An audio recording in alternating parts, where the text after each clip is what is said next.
My name is Gail Emma Scott, and I am reading from my novel, Double Lives. This is chapter 8 of 34 chapters, and this novel is set in Texas in the mid 1970s. Chapter 8 Under the Storm. Thunder boomed. Rain pelted down in hard, heavy drops. Staring out the window, Jessie realized she would have to leave her bicycle in the garage and take the school bus. Her father was out of town and her mother left early each day for her new job as a social worker in a detention center for juvenile offenders. Although her mother had not been forced into the workforce out of financial need, she had chosen to find a job that might have a positive impact on the lives of others. She was seeking a way to step out from under the oppressive shadow of her husband's televangelism career. The more power her husband gained, the smaller she felt, and the more she yearned for an identity separate from Willie's. A sense of dread filled Jessie as she descended the long driveway. Even though her family had moved into a mansion, she was still in the same school district, and that meant taking the same school bus she'd always dreaded. Wearing sneakers, jeans, and a work shirt, with the key to her locker dangling from a chain around her neck, she approached a group of students waiting for the bus. Among them, she recognized Felicia and Sheila. Jessie hooked her thumbs in her belt loops and tried to look tough, even though she was trembling inside. She watched from a slight distance, noticing the vivid accessories the other girls wore and listening to their loud, overlapping voices. A few boys played keep away with a basketball in the street, ignoring a honking car until it nearly brushed past them, while others pounded on the side of the vehicle and yelled obscenities as it drove by. No one noticed Jessie until the bus pulled up with a squeal and a hiss and the door opened. "Look what's coming this way," Felicia said with a smirk. "What's your name, girl?" Sheila demanded. Her posture and fierce expression made Jessie hesitate before answering. "Jessie." A seventh grade boy burst out laughing and yelled to his friends, "Hey, y'all, here comes Jesse James." As Jessie boarded, the bus driver, a big, kindly man, winked at her. "Don't mind them," he said quietly. "They're just giving you a hard time." "What's that in your bag?" Felicia asked sharply, eyeing Jessie's lunch sack. Jessie glanced at it, unsure how to respond. But before she could speak, Felicia snatched the bag from her hand. "Look, y'all," Felicia crowed, waving it overhead. "I got me a sandwich. It's from the preacher's kid." She clambered onto the back of her seat, tore open the bag, and pulled out a bologna sandwich, a chocolate cupcake, and an orange. "Ooh, chocolate, my favorite," she said, devouring the cupcake in two big bites as friends around her laughed. Jessie's stomach tightened. She hated herself for it, but a small part of her envied Felicia. The way Felicia turned even cruelty into entertainment, the way laughter illuminated her like a halo. Jessie thought of her father on stage, the same commanding rhythm, the same dominance over an adoring crowd. Power, it seemed, wore many disguises. "Hey, Cecil," she called to someone in the back. "I got you a sandwich." She tossed it, but only the slice of bologna made it to its intended target. The bread fell on the dirty bus floor, where it was soon trampled into mush. Jessie slid closer to the window, hoping to avoid more attention. "So, why is you on the bus?" Felicia demanded, her eyes narrowing. "Ain't your daddy's TV money enough to pay for a chauffeur?" Jessie froze, throat dry. "What's it like?" Felicia pressed, her voice dripping with smock sweetness. "Watching your holy roller daddy get rich while the rest of us barely scrape by. He be preaching about Jesus while counting them Benjamins." The laughter stung worse than the words. Jessie bit her lip, wishing she had stayed silent. Jessie turned to the window and decided not to speak again for the rest of the ride. Nevertheless, the taunts and threats continued, mixed with uproarious laughter.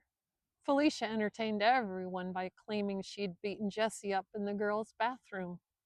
See, Felicia said to her audience, her mama's a doormat, and her daddy talks like a preacher but walks like a crook. They've got money, but they make her sleep in the doghouse like she's just another stray. The bus finally arrived at the school. The driver stood, ducking slightly to avoid scraping his head on the metal ceiling. Y'all should be ashamed picking on someone like that. Felicia, I'm reporting you to the principal. I didn't do nothing. She started it, Felicia protested, pointing at Jessie. Sit down, all of you, the driver shouted to those starting to leave. Then he turned to Jessie. Come here. Jessie tried to dart past him, but he gently grabbed her arm. All right now, Felicia, apologize to her. I ain't gonna, Felicia said, folding her arms, eyes flashing. Then you aren't getting off this bus. That's fine with me. Apologize or I'll tell the principal. At last, Felicia muttered, Okay, I'm sorry. But she didn't even look at Jessie. If you lay a finger on her again, you'll be in big trouble, the driver warned, then nudged Jessie toward the door. Take care of yourself, you hear? Jessie nodded, then ran toward the school building, feeling upset and shaken. She wandered the halls before the second bell, looking for some corner of safety. Her father's loud voice rang in her ears, sharp and commanding, even in memory. At home, she had learned how quickly words could turn into blows. At school, it wasn't much different. Different faces, different fists, but the same rule. Stay quiet, stay small, and maybe they'll forget you're there. Eventually, she slumped outside her homeroom, knees drawn to her chest, arms wrapped tightly around her knees. She tensed at every echoing footstep. Tensions in this school were complicated, though no one ever talked about them openly. Jessie longed for peace among all the cliques, yet she couldn't ignore the constant friction. She observed how the smallest differences, taste in music, clothing styles, or even slang terms students used, could set groups apart. At the local swimming pool, Jessie often noticed the unspoken divides. The kids from her junior high gathered in separate clusters, each claiming a different section of the pool. She and her Sunday school friends would stick together. Occasionally, a pack of rowdy boys would swim underwater and grab at their bikini bottoms between their legs. Then the boys would surface nearby out of nowhere, shouting jokes and making crude comments that left Jessie feeling flustered. Her friends simply hurled insults back at the boys and splashed water at them, as though the underwater groping was just a game. They seemed to shrug it off. Jessie, on the other hand, froze up inside. The groping made her feel alone and vulnerable. School hallways posed another challenge. Jessie strained to understand the slang and the phrases that flew around her. Words used in surprising ways, exaggerated gestures that hinted at inside jokes. Threats like, I'm gonna pop your jaw, or I'm fixing to dot your eye, were common, sending undercurrents of tension through the hallways. Fights broke out easily, fueled by taunts and rumors. Jessie listened, pretending she understood, but much of the slang seemed to be secret code. She wondered if her father's sermons sounded the same to outsiders. Loud, rhythmic, impossible to decipher unless you already belonged. Feeling like an outsider, Jessie watched as certain girls seemed to dominate the school's athletic teams and social spheres. When she tried to join the track or basketball teams, she found herself slower, clumsier, and out of step.